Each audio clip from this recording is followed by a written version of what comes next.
ಕಾರ್ಕಳದಲ್ಲಿ ಏನು ನಡೀತಾ ಇದೆ ಅನ್ನೋದು ನಮಗೆ ಗೊತ್ತಿರಲಿಲ್ಲ. ಮೊನ್ನೆ ಇತ್ತೀಚೆಗೆ ಬಹುಶಃ ಹೇಳೋದಾದರೆ ಕಾರ್ಕಳ ಹಬ್ಬ ಅಂತ ನಮಗೆ ಗೊತ್ತಿರಲಿಲ್ಲ, ಅದು ಪ್ರಾರಂಭ ಆಗಿದೆ ಅಂಥೇಳಿ ಯೂಟ್ಯೂಬಲ್ಲಿ ಬಂದಾಯಿತು, ಹಾಗಾಗಿ ಗೊತ್ತಾಯಿತು.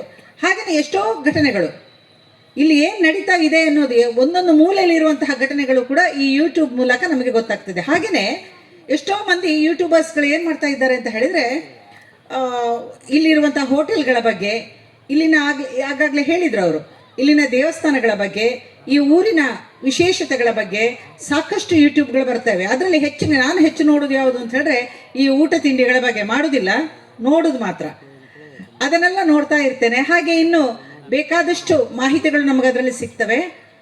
ಈ ಮಾಹಿತಿಗಳು ಏನಾಗ್ತವೆ ಅಂತ ಹೇಳಿದ್ರೆ ಅದರ ಸದುಪಯೋಗ ಹೇಗೆ ಮತ್ತು ಅದರ ದುರುಪಯೋಗ ಹೇಗಾಗ್ತದೆ ಅನ್ನೋದ್ರ ಬಗ್ಗೆ ಅವರು ಮಾಧ್ಯಮದವರೇ ಹೇಳಿದರು. ಆದುದರಿಂದ ಪುನಃ ನಾನು ಅದನ್ನು ಹೇಳಲಿಕ್ಕೆ ಹೋಗೋದಿಲ್ಲ. ಆದರೆ ಒಂದಷ್ಟು ಜಾಗರೂಕತೆ ಇರಲೇಬೇಕಾಗುತ್ತೆ.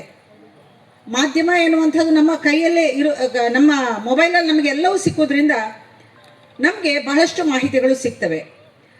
ಹಾಗೆ ಇವತ್ತು ತಮ್ಮ ಮಹಾಲಕ್ಷ್ಮಿ ಕ್ರಿಯೇಷನ್ಸ್ ಎನ್ನುವಂತಹ ಈ ಯೂಟ್ಯೂಬಿಗೆ ಹೊಸದೊಂದು ಲೋಗೋವನ್ನು ಅಳವಡಿಸ್ಕೊಂಡಿದ್ದಾರೆ. ಅದರ ಬಿಡುಗಡೆ ಇವತ್ತು ಆಗ್ತಾ ಇದೆ. ಒಂದು ಒಳ್ಳೆಯ ಕಾರ್ಯವನ್ನು ಅವರು ಮುನ್ನುಡಿ ಇಡ್ತಾ ಇದ್ದಾರೆ. ಅದಕ್ಕೆ ಶುಭವಾಗಲಿ ಅಂತ ನಾವೆಲ್ಲರೂ ಹರಿಸೋಣ. ಹಾಗೆ ಅದಕ್ಕೆ ಬೇಕಾಗಿರೋದು ಹೆಚ್ಚು ವ್ಯೂಸ್, ಅದನ್ನು ನೋಡುವವರ ಸಂಖ್ಯೆ ಹೆಚ್ಚಾಗಬೇಕು. ನಿಮ್ಮೆಲ್ಲರ ಸಹಕಾರ ಇದ್ದರೆ ಅದು ಖಂಡಿತ ಸಾಧ್ಯ ಆಗುತ್ತೆ. ಯಾವತ್ತೂ ನಾವು ಏನಾಗಿರಬೇಕು ಅಂತ ಹೇಳಿದ್ರೆ ಅವರಿಗೆ ಬೆಂಗಾವಲಾಗಿ ಬೆನ್ನು ತಟ್ಟುವಂತಹ ಒಂದು ಕೆಲಸ ಮಾಡಬೇಕು ಮುಂದುವರಿಯುವವರಿಗೆ. ಹಾಗಾಗಿ ನಿಮ್ಮೆಲ್ಲರ ಪ್ರೋತ್ಸಾಹ ಇರಲಿ ಅಂತ ಹಾರೈಸ್ತೇನೆ. ಅದೇ ರೀತಿ ಚಿಕ್ಕ ಕಂದ ಶ್ರೀಹರಿ, ಅವನು ತಂದೆ ಅಥವಾ ಅವರ ಮನೆಯವರು ತುಂಬ ಕನಸುಗಳಿರ್ತವೆ ಮಕ್ಕಳ ಬಗ್ಗೆ, ನಮ್ಮ ಮಕ್ಕಳು ಹಾಗಾಗಬೇಕು ಹೀಗಾಗಬೇಕು ಎನ್ನುವಂಥದ್ದು. ಅವನು ಕೂಡ ಯೂಟ್ಯೂಬಲ್ಲಿ ತೊಡಗಿಸ್ಕೊಂಡಿದ್ದಾನೆ. ನೋಡಿದೆ ನಾನು ಒಂದೆರಡು ಯೂಟ್ಯೂಬಲ್ಲಿ ಅವನ ವಿಡಿಯೋ ಕೂಡ ಇತ್ತು. ಆ ಮಗುವಿನ ಬಗ್ಗೆ ಏನು ಕನಸು ನವನೀತ್ ಶೆಣೈ ಅವರು ಇಟ್ಕೊಂಡಿದ್ದಾರೋ ಅದೆಲ್ಲ ಸಾಕಾರಗೊಳ್ಳಿ. ಆ ಕನಸುಗಳು ಸಾಕಾರಗೊಂಡ್ರೆ ಆ ತಂದೆಗಾಗುವಂಥ ಹರ್ಷ ಮತ್ತೆ ಹೆಚ್ಚಿನ, ಅದರ ಬಗ್ಗೆ ಹೆಚ್ಚು ಹೇಳಬೇಕಾಗಿಲ್ಲ ನಾನು. ಪ್ರತಿಯೊಬ್ಬರ ತಂದೆ ಕೂಡ ಅನೇಕ ಕನಸುಗಳಿರ್ತವೆ ತಮ್ಮ ಮಕ್ಕಳ ಬಗ್ಗೆ. ಆದ್ದರಿಂದ ಆ ಕನಸುಗಳೆಲ್ಲ ಈಡೇರಲಿ ಅಂತ ನಾನು ಆಶಿಸ್ತೇನೆ. ಹಾಗೆ ಆ ಮಗುವಿನ ಬದುಕು ಶುಭಕರವಾಗಲಿ, ಶುಭದಾಯಕವಾಗಲಿ, ಅವನು ಇನ್ನಷ್ಟು ಉನ್ನತಿಗೆ ಏರಲಿ ಅಂತ ಹಾರೈಸ್ತಾ ನಾನು ಎರಡು ಮಾತುಗಳನ್ನು ಮುಗಿಸ್ತೇನೆ. ಧನ್ಯವಾದ. ದಾರಿ ತಪ್ಪಿದಾಗ ಸರಿಯಾದ ದಾರಿ ತೋರುವಂತ ಶಕ್ತಿಯೇ ಗುರುವಂತೆ.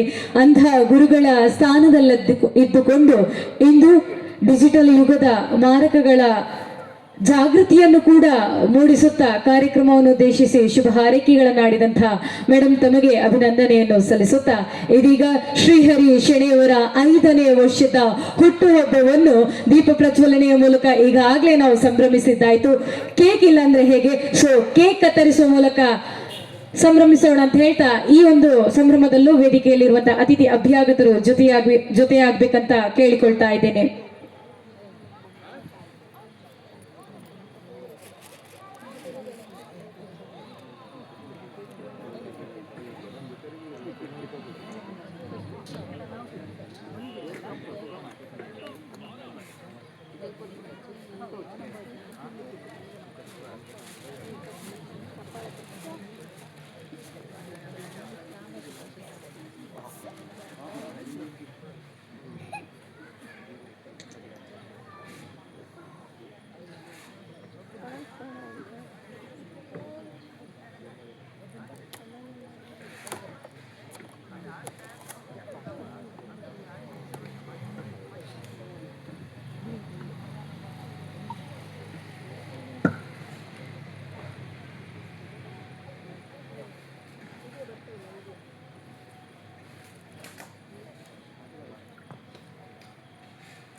वीडियो पड़ता है वीडियो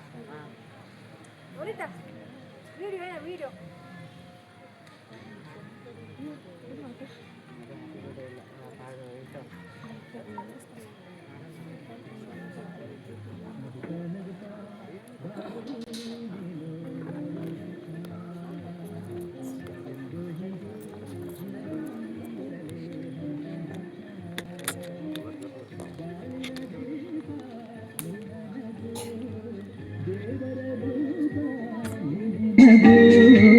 ನಗುತ್ತಾ ನಗುತ್ತಾ ಬಾಳು ನೀನು